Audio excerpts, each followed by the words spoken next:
there is no magic pill. That you have to go through the experiences that you don't like. Taking a loss can hurt, and it hurts at times when you feel worse about yourself because life is not going the way you want it to be, and it hurts less when your life is going well, when the rest of your life is going well. You're in a happy relationship, you have great friends, you're feeling on top of your game because you're exercising a lot, and you're feeling strong, you're healthy, you have enough money so you don't need to worry about money.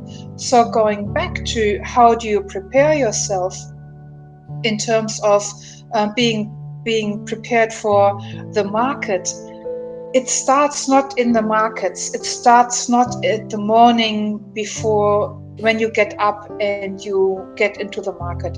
It starts with your whole context of life. So many traders that I work with who work full time have the same problem. And they're like, I can't because. And they keep themselves stuck. And what you did, I love that you said, all right, so that's the reality of my traveling. This is a limiting situation that I have.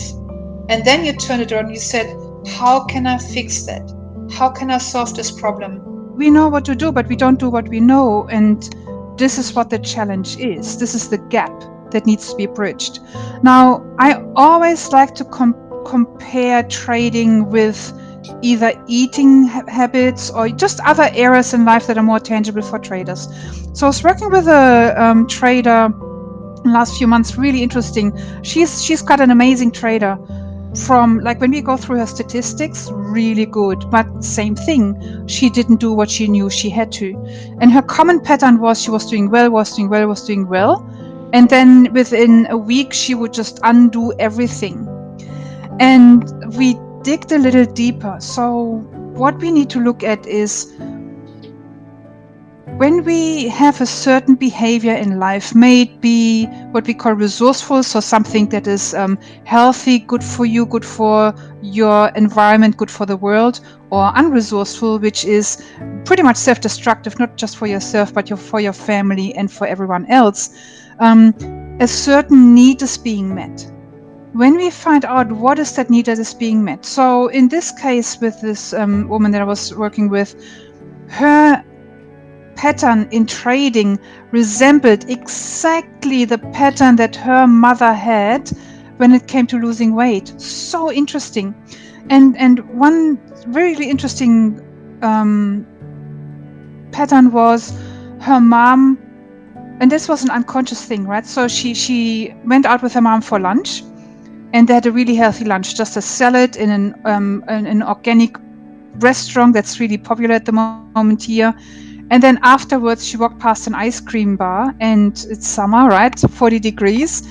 And she had like 3 balls of ice cream. And while she was eating her ice cream, she was saying, I need to get this book, this new book from Weight Watchers. It's apparently really good. And just think about it, right? And this again was unconscious for the mother, and there's no blame. But this is what traders do. Traders do well. Then they start not following their system, or they don't even have a system, and then they talk about, I need to buy this new book on trading psychology. The common misconception is that taking responsibility is accepting that it's their fault, like mea culpa. It's completely not the point. Everything is our own fault, everything. I have been in relationships that went extremely bad. The signs were there. I didn't see the signs. That part was my responsibility because I did not want to see the signs. I was giving that relationship more hope than it deserved, right? So what? The other person still behaved like a dick, right? So that was not my responsibility. But it doesn't matter, it's not the point. The point is, for me, in my model of the world, accepting responsibility is doing what needs to be done. So there's several definitions of responsibility, or several forms of responsibility. Responsibility is also doing whatever it takes in order to prevent something. Taking responsibility is going through your trading statistics, and I do that every day. I look at how many trades did I take today, and I write that in my diary. How many losers did I have? How many winners did I have? How much dollars did I lose? How much dollars did I make? And now I look at the percentage. So all this is taking responsibility, doing what needs to be done, even though you don't feel like it.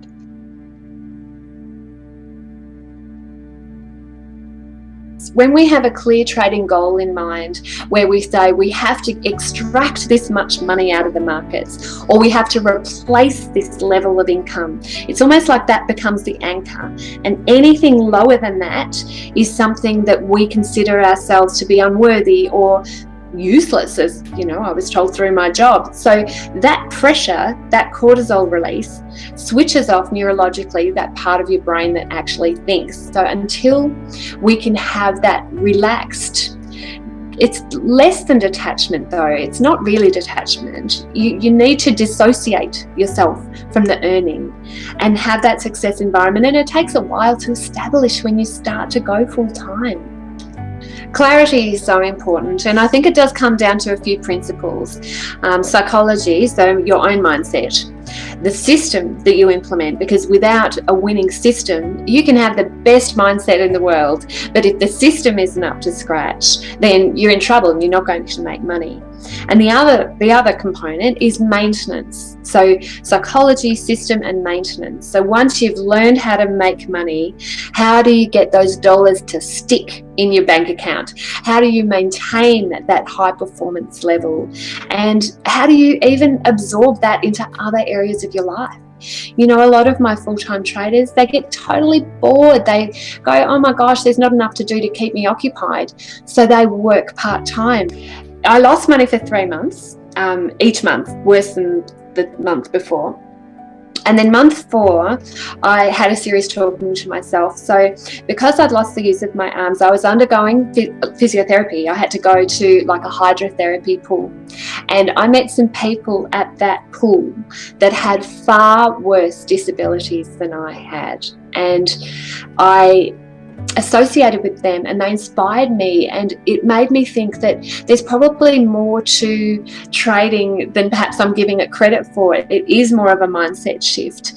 So from that time on, when I stopped pitying myself. I stopped feeling sorry for myself and feeling like my identity had been stolen from me. I decided to shift into my new identity. There's a big difference. You know, I had such an ego, huge ego, national manager of an American company, like, woo, isn't she amazing? I was actually the youngest national manager at that stage as well. So I was on the fast track, and having that taken away it just wrapped fear around my heart. I didn't know who I was anymore. So until I started to move into the new me, profits were just not going to be coming my way. The market is such a mirror, isn't it? When you are comfortable on the inside and you're sure of yourself and you're confident but not too confident, then the market gives you back those rewards. When you are uncertain, you're feeling like a fake or an imposter, you're feeling forced to trade, you have to make the money because your back's to the wall, none of that is creating that success environment.